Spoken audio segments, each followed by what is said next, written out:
It's some breaking news now out of Durham, where we've learned a state trooper has been shot. That's right. This happened just before 7 near Highway 70 and Cheek Road. That's where we sent Steve Sprasia. He joins us now on the phone to tell us exactly what's going on now. Steve. Sam 10, I'm on the ground to the Fellowship Baptist Church just opposite US 70. And on US 70 westbound, the entire road for probably a half mile is shut down, filled with state police officers, Durham police officers, and others following the shooting of the trooper. It happened about 6:15 during a routine traffic stop, we are told. A white male suspect with blonde hair apparently shot the trooper. This according to the troopers. Let me pause for just a moment.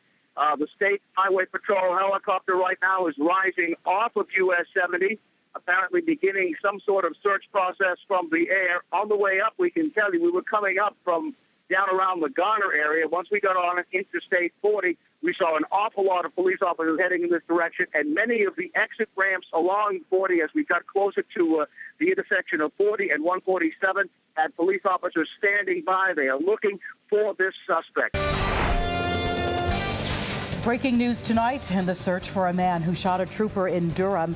Here's a live look at an active scene, a parking lot on North Roxborough Street, where the car that suspect was driving was found. Good evening, everybody. I'm Pam Salisbury. And I'm Penn Holderness. Thanks for joining us. Now, this all started a little bit after 6 o'clock. You saw that live shot Pam was talking about. It actually started about 4 hours away, or 4 miles away, rather, from where you just saw that shot. Take a look here. The trooper was making a traffic stop on US 70 near Cheek Road when he was shot. Now, since then, a massive police presence along I-70 and I-85. A few hours later, they found a car matching the description of the suspect's car, but no suspect. Now they're looking for another car, so let's get to Steve Sprasia for all the latest details. Hey, Steve.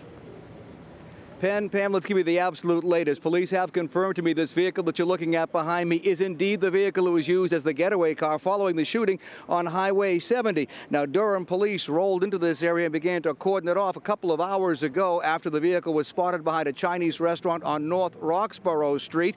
Durham police being the lead agency investigating this, despite the fact that a trooper was shot. He was shot on Highway 70, which is in Durham County. It is in Durham's absolute jurisdiction. Let's take a live look right now at where it all happened. It all began on US 70 right near Cheek Road, as you indicated a bit earlier. About 6 this evening, a trooper was making what they described as a routine traffic stop for a minor violation. When he approached the vehicle, we are told that the suspect opened fire on him. That suspect described as a man in his 20s. The description of him includes having blonde hair cropped in a military style, a white T-shirt.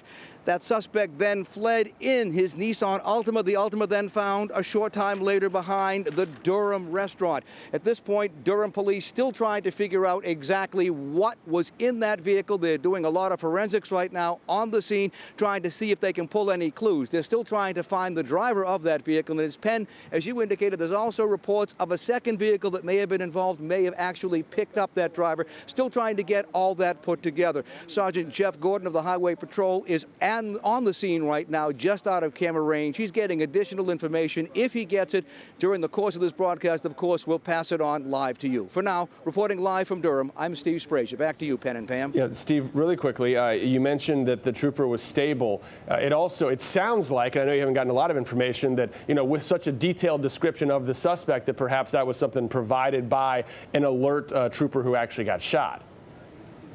Well, we asked Sergeant Gordon about that and again questioned him after his second briefing here at the scene a short time ago. We wondered if it was motorists on the highway because it was the middle of rush hour. That road was jammed with traffic. Was it motorists who provided a description of the suspect? Was it motorists who tried to render aid to that trooper? He said he doesn't know right now. He's still trying to get that information. We should also mention the trooper, in addition to being stable, that could be stable critical, stable good, stable fair. Stable just means your condition's not changing. We are told that the trooper's family is by his side at Duke Medical Center right now, standing by, making sure that he does have a full recovery. Pam? All right, Steve, thank you. On top of the shooting of a state trooper in Durham, thank you for that. We are following breaking news with an arrest and a trooper shooting in Durham. Mikel Brady now charged with shooting Highway Patrol Trooper Michael Potts during a traffic stop last night. But so much more to this bizarre story now. The case out of Durham, we're going to tell you about Brady's troubling past in just a few moments. But first, here's where it all started. The traffic stop took place at Highway 70 and Cheek Road in Durham. Brady was arrested in an apartment complex about 9 miles south of that scene. Our Jonathan Carlson live outside the Durham Police Department. Jonathan, explain how this all went down. Well, Melanie, good evening. 4 people in all were questioned here earlier today, but only one man charged. Take a look as he was brought out of the police department earlier today. Mikel Brady of Vermont. He's 23 and has a lengthy criminal record dating back 7 years. He's charged now with assault with a deadly weapon with intent to kill. He was taken to jail and is being held on $8 million bond. I'm told by investigators that he shot the trooper at close range. And get this, the trooper was just pulling him over because he wasn't wearing his seatbelt. Now, a short time ago, state and local police all banded together to talk about the frightening ordeal. Last night was a very scary night when you get an officer down call, that one of the worst calls that you can hear over the radio. Very scary. Now, another stunning detail that we were told by officials, that trooper was able to actually call for help and give a description after being shot multiple times. Now, coming up tonight on NBC 17 News at 7, hear how the trooper's dash cam video helped police find that suspect so quickly. We're live in Durham. I'm Jonathan Carlson, NBC 17 News. Thanks, Jonathan. The alleged gunman in the trooper shooting has a long criminal history. Our Charlotte Huffman digs deeper to find out who is Mikel Brady. Charlotte? Mel, the 23-year-old has a history of run-ins with the law. He's been living in Durham but grew up in Vermont, where he was wanted on a felony absconder warrant. According to the Herald of Randolph, a Vermont newspaper, Brady's father was fatally stabbed in a hostage situation when Brady was just 12 years old. Now, Brady later developed problems with drugs and alcohol and was involved in a 2-year crime spree that police believe included more than 100 burglaries, including robbing a McDonald's and stealing a large amount of dynamite from a quarry, which triggered a federal anti-terrorism investigation. Now, a year later, Brady and another man broke into a Vermont home, demanded money and drugs from a woman, cut her several times with a knife, broke her wrist, and hit her over the head. In that case, the woman told the court she was afraid he'd hurt someone again unless he received proper treatment, but testified he's young and shouldn't be put away for good. The judge cut Brady a deal because Brady promised he was turning his life around. Penn? Now, Charlotte mentioned the article written about Brady. The writer from that article has firsthand knowledge of Brady's history. His name is Eric Francis. He sent us this picture that he took from when Brady faced charges for that home invasion. Now, I spoke to Francis a few minutes ago on the phone. He recalls how this was the beginning of his violent tendencies. That was a major case up here. Michael burst into the house with his friend, terrorized this woman who was disabled to begin with a ball bat, beat her, slashed her with a knife, threatened to kill her. She absolutely believed that she was going to die. It was, again, not a lighthearted teenage prank by any means. It was a very heavy-duty incident.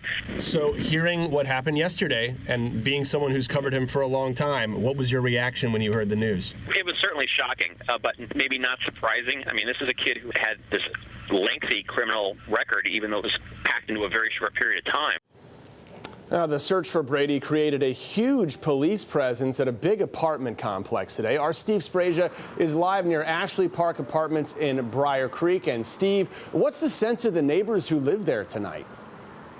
Well, it is a gated community, Penn. This gated community keeping people out who shouldn't be there, and that includes members of the press. But earlier we did speak to one woman off camera this afternoon, and she said that she was alerted to the fact that there was some sort of situation happening earlier this morning by the sound of what she believed was a police helicopter hovering for more than an hour over that apartment complex. And earlier today we spoke with one woman who described what happened when the arrest took place. I was happy that maybe they honed in on the suspect and apprehended him, and I've just heard that I think they have someone in custody. So it's scary, but I'm happy that they've caught the person they think that did it. As you indicated, Brady lived in another apartment complex, this one in Durham. Let's show you what that place looks like. We went there early this afternoon to try and talk to some of the residents, but were met by management who told us that we had to get off the property. Prior to leaving the property, management officials told us the police presence there was last night, and they said they fully cooperated with police. At that time, police had come to the apartment complex looking for Mikel Brady after his automobile was found abandoned on North Roxborough Street behind a business. They did not find him at that apartment complex in Durham. The search continued, and that is why they ended up here in Raleigh, inside the gated community, I should say, where they arrested him this morning. Live with the latest, I'm Steve Sprazier, NBC 17 News. Steve, quick question. Two big apartment complexes, a long stretch of I-70 and I-85. You saw firsthand just how widespread this affected people in the Triangle. That's right, and as we indicated last night, there were multiple agencies involved in this search, including federal law enforcement agencies, all kinds of municipal agencies, because they didn't know where this fella had gone initially, so they were looking throughout the Triangle pretty much for this guy. They didn't know where he was going to show up, and so you can see why they were very concerned. They considered him very armed and very dangerous, and obviously from what happened in Vermont, now we know he indeed is a very dangerous suspect. Steve Sprazier live in Briar Creek. Steve, thank you for your time. Raleigh, hurry up to me real hurry. I've been shot in the face. He was shot during a traffic stop 4 months ago, and now Trooper Michael Potts' recovery is nothing short of remarkable. He was shot 5 times at point-blank range, and he lived to tell about it. Sure did. We've been following his recovery process as Potts gained strength in his face, his neck, and hands. Now Potts and the medical team at Duke that saved his life, they are meeting again. It's a reunion and a story you will see only on WNCN. Good to see you again. Good to see you too. Good. You got a smile? Pretty good, pretty good. That smile is a miracle, one of many miracles that now define Trooper Michael Potts. Raleigh, hurry up to me real hurry. I've been shot in the face. 4 months ago, he was shot 5 times at point-blank range. It was here. It was this close. He got shot twice in the face. What are the odds that he's able to not only phone for help, but that he's the person we're looking at right now? Absolutely, just amazing. I mean, it's really, that's highly, highly unlikely. To get shot in the head in any way, I mean, and survive is incredible, but to have that occur in that particular region where there are so many really important things all so close to one another. Yeah. Even more so. Here's what we're talking about. The bullet entered through his head, millimeters away from his brain, and a bunch of other vital nerves, organs, and blood vessels. If the trajectory was just a little bit... Just even a little off, it would have gone through his ear, lost hearing, dizziness, and a little higher up would have gone intracranial, carotid artery. There's a major vein that goes behind the ear that becomes your jugular vein in your neck, and that was missed. Either one of those would have caused, horrendous hemorrhage immediately. It's incredible, all the things that were missed. One thing it didn't miss, a nerve cluster that controls the right side of his face. He had no smile at that point and no eye closure. It was, these things were out. So they prepped for a rare surgery. We had actually gone forward, made plans to reinnervate his face from the left side to the right side. Wait a minute, so take the nerves from one side and put them on... Right, running graft. Basically, it's like almost like electrical conduit, But hours before, another miracle. We were ready to go, and then he came into my office one day and was starting to give me a smile. I'm like, whoa, whoa, whoa, whoa, whoa. The healing was amazing, so was the treatment. Things that would shock most of us, like leaving one bullet in his head. Can you feel it yourself? Oh, yeah. Oh, yeah, there it is. The idea, to let it naturally work its way out, which it did, but understandably, it's driving the trooper nuts. Right now, it's just like, I know it's not going nowhere, but I have to touch it like every 5 minutes just to make sure that it ain't moved. It's just like a psychological thing. They also were able to stop the critical bleeding to his face by going through his groin. Why does that help up here? Well, they can run a catheter all the way from the groin. I mean, literally all the way up, and basically squirt a little bit of dye when it gets toward the closer to find the area that's bleeding, and then basically shoot particles that will then clog those tiny vessels at their ends so that they won't bleed anymore. Medicine at its best, but medicine can't explain everything. As a doctor, how do you explain getting shot 5 times and being able to radio in for help without major trauma or shock or mental anguish? That to me is unbelievable. Well, I think a few seconds later, he called in for help and described the suspect. Well, I think it's a testament to the training. Yeah. That he gets. I mean, that's I wouldn't be able to do that.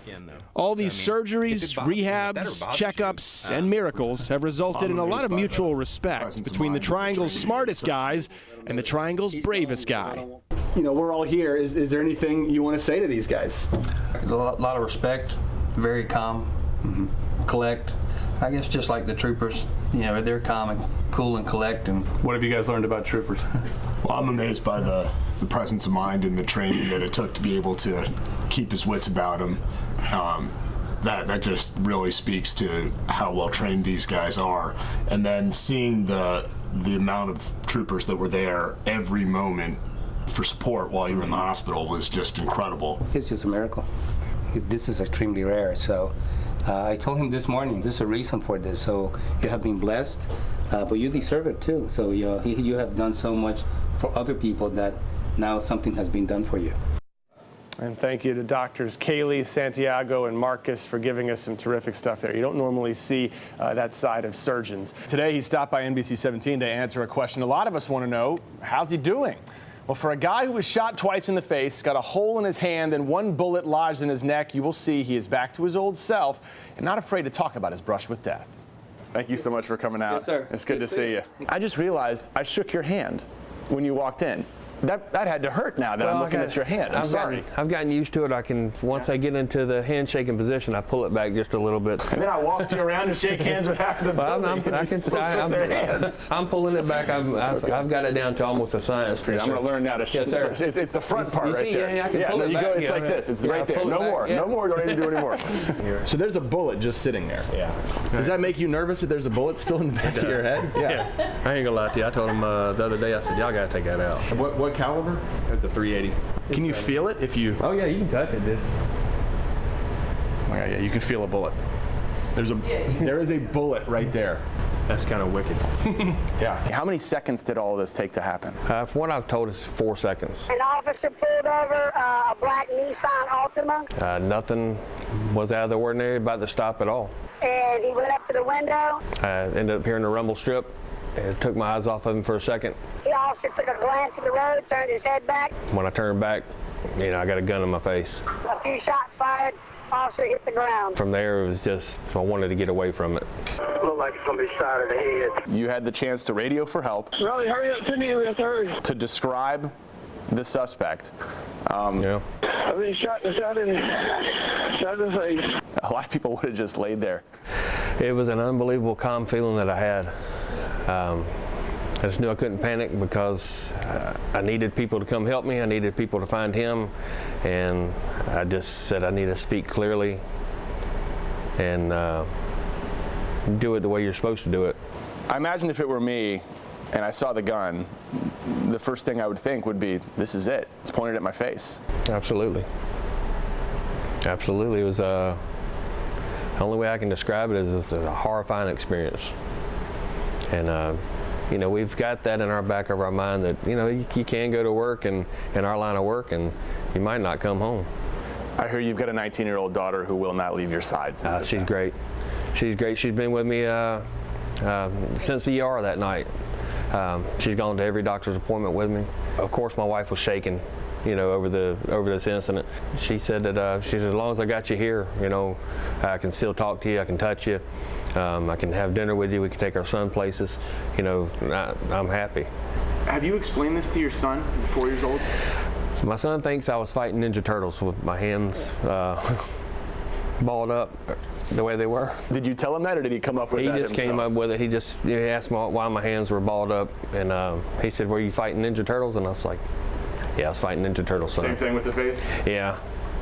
He's got a little imagination. Amber showed me a picture on Facebook.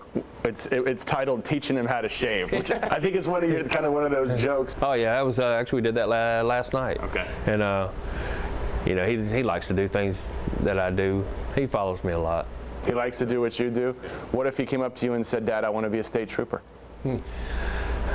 I would tell him to think long and hard about it, and if you can find you an office job somewhere, do that. For the simple reason, I don't want to have to worry about my son in the line of work that I do. When you go back to work, are you going to want to get back in a car, go make stops? Oh, absolutely. I'm a trooper. Yeah? I love the highway patrol. That's just who I am. and that's what I want to do. He is a trooper. Awesome, awesome interview.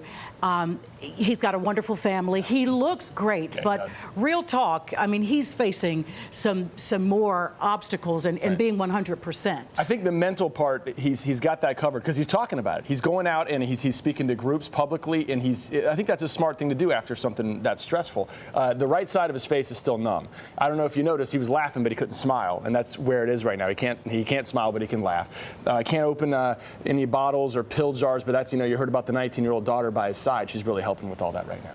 The Durham Bulls getting ready for their home opener tonight. State Trooper Michael Potts is in attendance, and Potts was shot while on duty back in February. So tonight his son will throw out the first pitch. Our Penn Holderness is at DBAT tonight with Trooper Potts.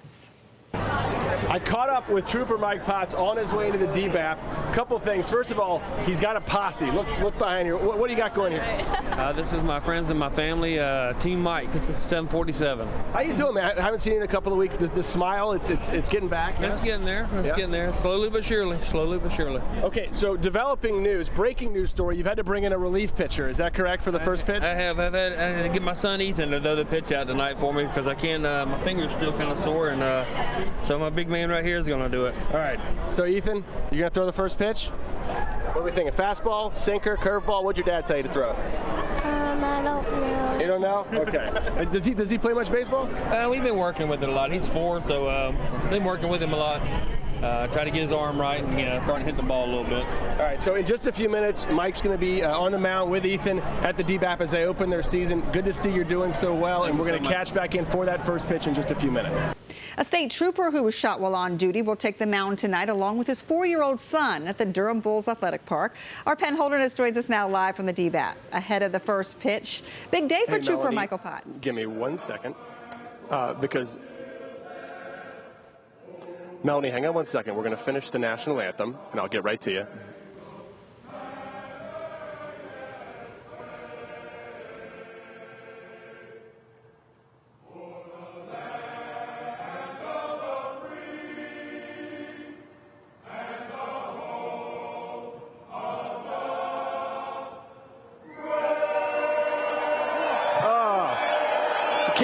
That opening day, beautiful rendition of the national anthem. We are live, as you said, at the DBAP. And Melanie, as you said, the big story tonight is Trooper Michael Potts. Now, he's been scheduled to throw out the first pitch. Pretty unbelievable considering that on February the 18th, he was shot 5 times during a routine traffic stop, including twice on his left hand, twice on his right hand, once on his left hand. Now, his left hand, his pitching hand, remember, he used to pitch for the Durham Bulls back in 1992.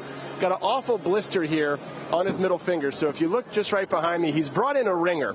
You see that 747 Black Mamba jersey right there? That belongs to Ethan. That's Mike Potts' 4-year-old son.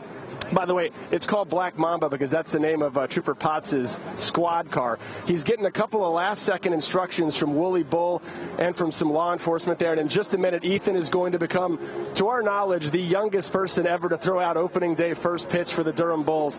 Again, his father, Michael, interesting story between the two of them.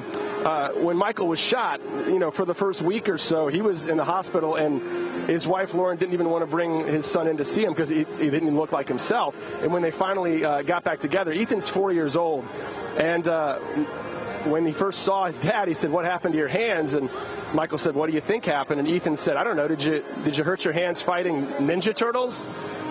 And Mike stopped and laughed a little bit and said, "Yeah, that's what happened." So, as of now, as the rest of the triangle really knows the story of this trooper who was shot 5 times by Mikel Brady 2 months ago, his son, and this is probably a good way for it to be, thinks that his dad hurt his hands like that fighting Ninja Turtles. Of course, he's never had this kind of media attention on him before, but he sounds like he's willing and ready to do this. And a little bit of a delay here as we get ready to throw out the first pitch, but in just a minute we're going to hear the announcement, and we are going to be good to go. Now, he has a posse here with him, Trooper Potts, as you saw earlier in the show. They're calling it Team Mike, but it's not just that. As you take a look through the Durham Bulls Athletic Park, not only a beautiful day, but really a whole lot of people who are here giving thumbs up, And a lot of them, as we walked through the stadium tonight, were very aware that this man was throwing out the first pitch. It's not just a news story. He's become part of the fabric of this community. Folks know his story. If you talk to him at a coffee shop, you talk to him at a restaurant, they know about the trooper who got shot in Durham. And remember, this wasn't too far from Durham. He worked with the Durham police, still does. He pitched for the Durham Bulls in 1992, so he's a very important part of this community. Couple last-second instructions, as you can see from Scott Carter, who's the marketing director for the Bulls. There is the ball, and I heard them say, "Are you ready?" So in just a moment here, we should see this come to fruition. Ladies and gentlemen, here we go. This time, please turn your attention to the mound, where the Durham Bulls organization is honored to welcome a very special guest. On the evening of February 18th, right now they're telling the story over the loudspeaker of Michael Potts. February 18th, routine traffic stop. Shot 5 times. You know, talking to Trooper Potts, as we did a couple of months ago in this interview, he said the whole thing took 4 seconds. He was out on the road. A car hit a rumble strip. He looked away, and that was when Mikel Brady opened fire. Only 2 months later, he's out there with his son. You may notice he's got a little bit of a half smile on his face, Michael Potts. That's because the nerve damage on his face keeps him from being able to smile on the right side of his face. But when I talked to him earlier, he said he's never been this excited about an event, about a moment, and really excited to be able to share this with his son, Ethan. So we're about to get a big round of applause as they're mentioning that he's about to throw the first pitch.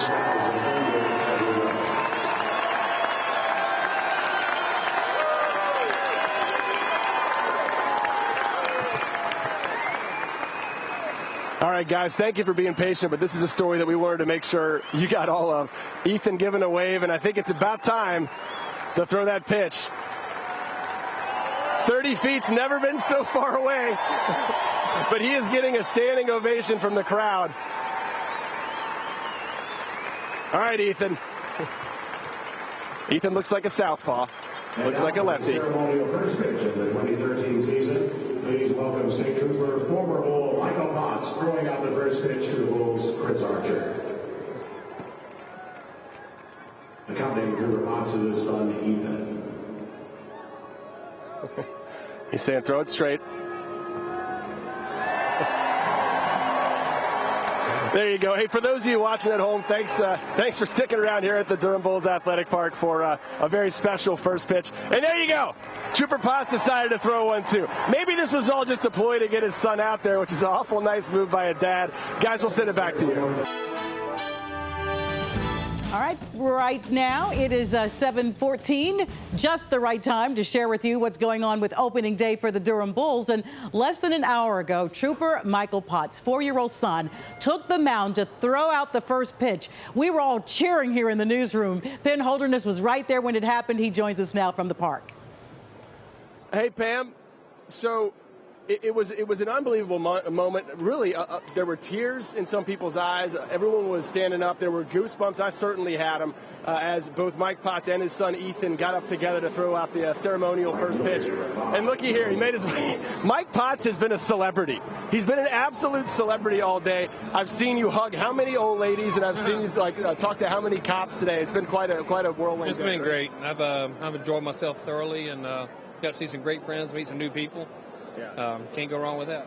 So getting a chance to go back to the organization where you kind of got your break in baseball and get this kind of reception, what was that like? That was great. That's a great feeling. I remember those, my playing days when I get to hear the roar of the crowds and everything like that is great. And to hear it again tonight, it was very special. All right, so a little bit more on the update. You have a brace in your jaw, right? That's coming out tomorrow, is that right? Yeah, I'm going to have that taken out tomorrow morning, and then I'll have a nerve transplant surgery, if I said that right, okay. On April 29th, and hopefully that'll repair the nerves in my face, and we can get back to What about the back of the neck? That's going to be a little while before we do anything with that. Anything in front of Ethan? Ethan still thinks that Trooper Potts was attacked by Ninja Turtles. But he's still got a bullet in the back of his neck right now. And Ethan's been following. We just waited for him to walk away to get a chance to talk about that. Hopefully we'll get that taken out here in a couple of months, and get that thing going out of there, and I can have it out. Yeah. So these months that you've had to kind of recover, have you sort of reassessed what your role is in life with the force, with everything else? I'm still in a stage now where I'm just thankful for my life. I'm thankful to be out here watching this ball game tonight. Yeah. Spend time with friends and family, and just enjoy life. Yeah. At a little higher sense now. Did you ever get this much media attention, even as a member of the Milwaukee Brewers? No, I didn't. No, not at all. I didn't. Well, I mean, you are a hero. You heard the reaction when you were up there for you and your son. It was overwhelming, and I thoroughly enjoyed it. I interrupted him during a hot dog, Pam, and I feel awful because he's got this brace in his mouth. It probably takes a while to even eat. So I'm going to let you get back to your hot dog now. But thank you so much for talking to us here. It's a pleasure to talk to y'all again. Thank you very much. Thank you so much.